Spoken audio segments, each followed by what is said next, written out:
Bud Light. Bud Light. Bud Light. Bud Light. Fighting wokeness. Wokeism. The woke. Why are so many companies going woke? Woke credit score. Woke agenda. Go woke. Go broke. Woke. Everything woke turns to shit, okay?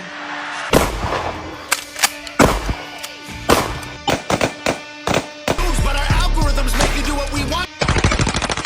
Chick-fil-A. Chick-fil-A. Chick-fil-A, I mean, they sell fried chicken. I don't know how much more inclusive we can get here. Ooh. Diversity, equity, and inclusion. Diversity, equity, inclusion. Indoctrination of kids. Saying they're not trying to push this on our kids. Give it over to these trendy agendas. Target. Target. Target. Target. We're at Target right now. Target. Target. Target. Target is so progressive. Target. Queer section of Target. We're at Target, guys. Tuck-friendly construction. Tuck or bind their body parts. Tuck your junk swimsuit. The tuck-friendly construction. Tuck-friendly construction. Huckums. Target, North Face, and yes, add Chick-fil-A to the list. Boycotting. Boycott. We're taking this boycott.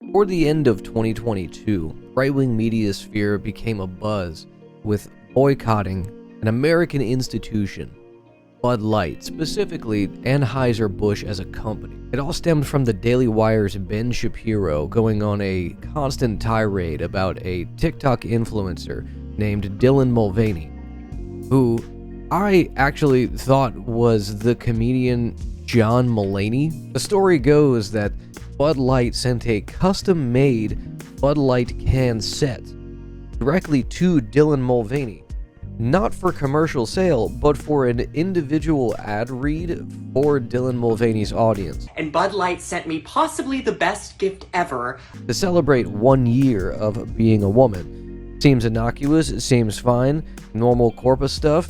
And I thought we were all just having a hectic month, but No, says the Daily Wire's Matt Walsh and Ben Shapiro. No, that can't happen. So let's make some shit up. They made shit up. They fabricated an entire story about Dylan Mulvaney corrupting an American institution and Bud Light going woke. a can with my face on it. Even though for about a decade, Bud Light had been sponsoring a bunch of pride events across the country, along with dozens of other American brands. Hey, turns out whenever a population becomes more and more progressive over time, and the majority of people are largely okay with or ambivalent towards queer people, that, hey, that's a whole new market that we could, sell crap to. Moving forward, we're going to be backing that ass up. And while Ben Shapiro and Matt Walsh would both admit that these companies are cynically weaponizing identity politics, where the cynical part ends and the trying to prey on children conspiracy theories begin is very blurry at this point. It also culminated in what was possibly one of the worst songs ever made by none other than 5G Self-Suck, aka 4G Auto Blow, and the wettest, saddest baby on the blockchain. You look like both an NFT and every barbershop logo in America. It's the mayor of Magaville. I'm preaching again. You know that LGBTQ done went too far. Have you or a loved one been exposed to 4G Auto Blow? Were you at your cousin's graduation party and your weird uncle was like, check this shit out, you fucking liberal pussy, you ain't ready for this shit. You ain't never seen nothing like this before. You get ready, brother. Were you recently driving down the I-95 in the Fort Lauderdale area, only to see a sea of King Ranchers bumping the worst shit you've ever heard in your entire life? Did your streamer say, damn, this shit goes hard on mute? Has a family member recently had an aversion to facial hair, except only the upper lip, just this part, specifically this part, and like lined up really specifically, like, like a Amish guy, like smoking heckin' doinks out in the Amish with face tattoos and shit. You may be eligible for a large remuneration. Call the number today. Call the number right below. Call now to get paid. I will represent you. Don't let 4G Auto Blow ruin your life.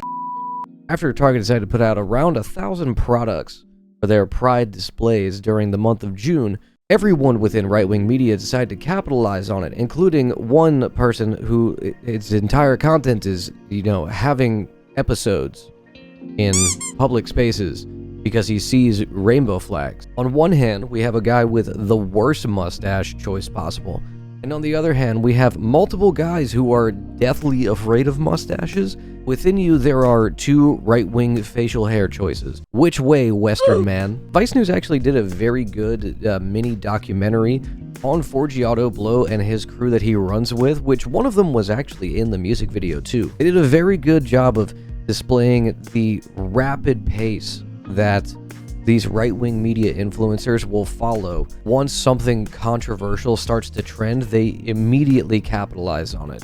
We got a lot of things going on with Kyrie right now. Kyrie Irving benched in the wake of tweeting about an anti-Semitic film. The NBA banned him 5 games, and he had to do a public apology. But we're coming off Kyrie not taking a vaccine and got suspended for the whole end of the season. And I just think it's crazy that somebody could just tell you what to do with your body. And will make a random song with some of the worst lyrics. Many of them, I think, if we're being real, are likely AI generated. You know, they basically sound like they are anyway. They're filming a music video for the song that they just recorded like an hour ago. Mayor of Magaville, yeah, you know what's evident. Mayor of Magaville, yeah. And the speed at which they're able to put out propaganda, not only in the right-wing culture war side of like music with 4G Auto Blow, but actual propaganda with the Daily Wire and PragerU and Turning Point USA. I live like a capitalist every single day. I live like a capitalist every single day. I live like a capitalist every single day. I live like a capitalist every single day. Various right-wing influencers at think tanks, because they all kind of are competing to see who can hold the right-wing audience's attention the longest. If left-wing boycott movements are at their cores empathetic and trying to stop people from being exploited or oppressed or some kind of discrimination happening. It would be something like BDS, boycott, divestments, and sanctions against the apartheid state of Israel, or a number of successful boycotts that were grassroots organized. And there are some well-intentioned left-wing boycotts based on progressive values that, though are at their core correct, aren't grassroots and are consumer side boycotts. More recent ones that come to mind are things like The Flash, because Ezra Miller is a crazy person, or earlier in 2023 with the Harry Potter Hogwarts Legacy game. Although both of these consumer side boycotts may at their core be well-intentioned, the lack of organizational effort to actually create a boycott movement that has coherent demands or a consistent view of what unjust thing is being boycotted and what that restorative justice looks like may fall short. But right-wing movements are all astroturf. There is no right-wing coalition in this country that is not handcrafted by think tanks, NGOs, and right-wing media spheres, and capital itself. All of these are astroturfed with very specific intentions. Vice signaling is the conservative alternative to the virtue signaling. The virtues of conservatism at their core are exclusionary, and you can only really show your virtues through how terrible of a person you are. The conservative consumers, they understand that there is an overreaching corporate ruling class, and it's only virtue signaling to sell products. They understand this inherently. But the justification of that cynical weaponization of identity politics is rationalized through conspiracy theories, often anti-Semitic ones. And they're not just selling products because they're hip or because they care about queer people, but they're selling them for deeper, more nefarious reasons, which would be to trans your kid. The perceived enemy of the right is an interchangeable monolithic enemy, currently woke, and it kind of acts as a stand-in for anything black or gay or trans or Jewish or communist or whatever it is at that current moment. Immigrants or high fructose corn syrup or vaccines, similar to the satanic panics and reefer madness and lavender scares of yesteryear. It's always been that way. When I was a kid, it was for Harry Potter turning us into witches. If you were alive to see the towers fall, you would remember that we renamed French fries to freedom fries. And the right's always kind of used this cancel culture for freedom model. You know, McCarthyism and burning witches, Jim Crow, slavery, and Japanese internment camps. And to liberals, cancel culture is kind of like a tool for social justice and change, though oftentimes we'll find ourselves engaging in friendly fire and wrecker behavior if you believe that cancel culture exists. Personally, I believe the only person who can cancel someone is themselves and in-group that they belong to, or if you're a worker, then your boss. But for the sake of the video, we'll pretend that cancel culture, as the general population would conceptualize it, is just real. In 2020, the consumer-led boycott of Goya beans due to the CEO's outspoken support for Donald Trump, farewell, Goya. Never again, was met with counter-protests on the right known as a boycott that ultimately led to the failure of the campaign. More recently, there have been consumer-led boycotts online against the Warner Brothers game Hogwarts Legacy. That also was dead on arrival given that it already had broken pre-sale records. It was just going to, perform well because it already had. The one thing that's too easy to do in society is be transphobic, so I wanted to make it more difficult for myself personally. You know what I mean? Both of these boycotts differ from the right's efforts in that there was no organizational effort to hurt the sales of these products, but most importantly, the core message behind the boycott efforts was one of at least empathy. Goya's CEO was supporting a reactionary president, and Hogwarts Legacy was directly financially benefiting an open transphobe. More of a scorn of personal consumption choices than it is, coherent demand. But to the right, their crusade against Bud Light and whatever other company is both cancel culture, but not cancel culture. To admit that they're doing cancel culture would be to admit that they're really no different from the screaming blue-haired SJWs. The right is vice signaling to their audience in that there's an attack from both outside and inside. It's an international cabal of interdimensional vampire pedophiles, trained by Marxists in the CCP in Venezuela. The gun carters. Through analysis of thousands of recorded gunfights, the cleric has determined that the geometric distribution of antagonists in any gun battle is a statistically predictable element. There's an external threat of Chinese communism that was introduced during lockdowns that was supposed to introduce kids to the LGBT CIA agenda with, distance learning classes, and an internal one of moral decay from Marxism at the universities and gay TikTok dancers.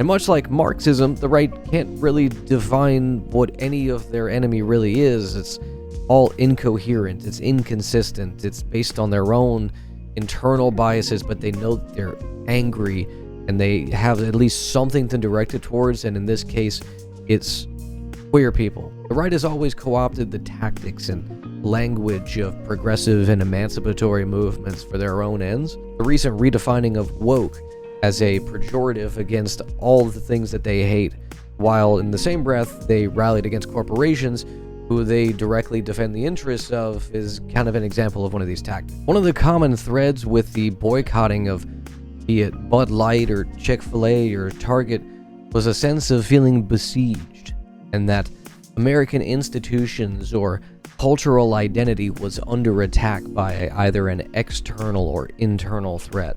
One that is both as strong and weak. Wonder why they say that. Damn, it's kind of crazy. We've got all these boxes we're checking off. We've got like a cult of tradition, a cult of heroism, a cult of personality. We've got disagreement is treason. We've got fear of difference, an appeal to social frustrations. One common thread between left-wing and right-wing boycotts is a misunderstanding that consumption under this model is unavoidable, that it will be exploitative, it will be morally degenerate, it will be against your moral code or your upbringing. All of it is awful, which is not to excuse all forms of consumption. There's certainly ways you can try to consume better or more sustainably, or within your moral framework, or one that represents a belief system you uphold. Ultimately, at the end of the day, it's all capitalism, and it's all bad. All of these attempts to exercise democracy through your wallets are ultimately hollow when 8 companies own everything. When America is, 9 corporations in a trench coat. It's difficult for any one person or group of people without a broader organizational effort to actually impact the bottom line of these international corporations. And while companies like Anheuser-Busch and Target have seen a bit of a dip in the market, they're following along with broader trends, particularly Target, which every big box retail store is currently seeing an economic downturn because, wages not really going up.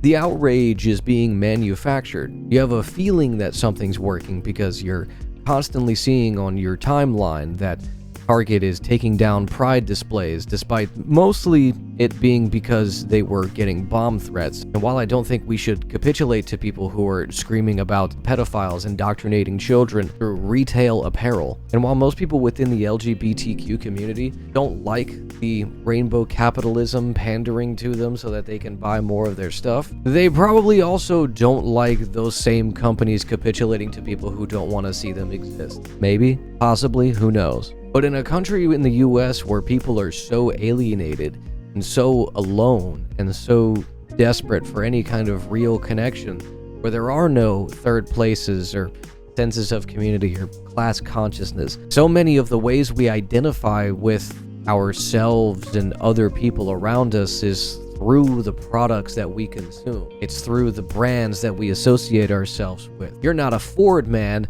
you're a Chevy man. You're not a Marlboro man, you're a Camel guy. You're not a Bud Light guy, you're a Coors man.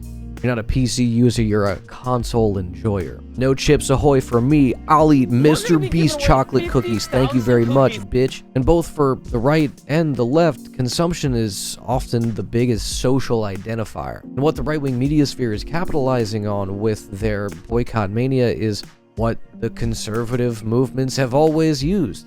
The sense that the world is changing faster than you can cope with isn't a logical progression of time or a broader understanding of ourselves and the world around us. It's a plot by sinister actors that want to take away your kids and your freedoms. And the right's always use conspiratorial and reactionary sentiment to fuel their narratives. Bottom line is, there's no ethical consumption under capitalism, and manufactured consent is a real thing. You're not immune from propaganda. And if left-wing boycotts are to be empathetic at their core, we need to recognize that your dad and your uncle who are always screaming at the TV about the homosexual, trans-Marxist ninjas, Antifa super soldiers, the gun cartels that are coming to take away our children, are themselves desperately lonely and trying to reach out for some sense of greater purpose. And while that greater purpose is likely lithium, they are, at the end of the day, victims of a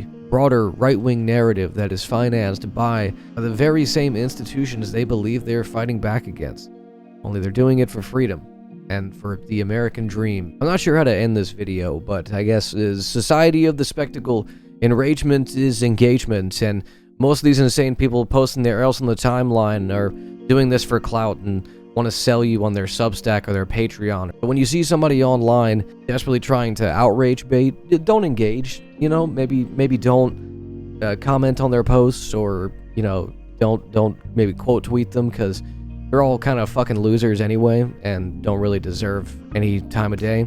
Maybe when you see a post like that, maybe go share the Trans Legal Defense and Education Fund, or Trans Lifeline, or the Trevor Project, or any number of organizations that are helping to preserve queer people's rights in this country that it sometimes feels like it's, diminishing because, unfortunately, a lot of this right-wing propaganda is very effective, and it takes a village to save each other. So, if you like this video, donate to the Trevor Project or to Trans Lifeline or any of those organizations.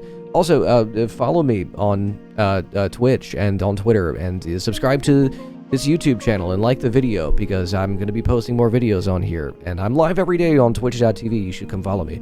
Okay, bye-bye. I'm going to try and edit this without having a panic attack. Bye-bye. Said that if Ivanka weren't my daughter, perhaps I'd be dating her. You know? Let's go. I got a big bald head, all the better to make love. You find me in the club, fucking it up. Tuck my dick up in my legs and I tape it up. Now I look so pretty, I'm $1,000,000. I'm a cross-dressed man and I'm here to dance. I got an intro, I'm stuggling in my boot. Afraid of Mr. Hyde rearing his ugly bisexual head. That was a short phase. No, I'm afraid. Ladies, would you like to get loose? Ladies, would you like to get wild? Ladies, would you show me that moose? Knuckle, the buckle of my belt. That was... wow.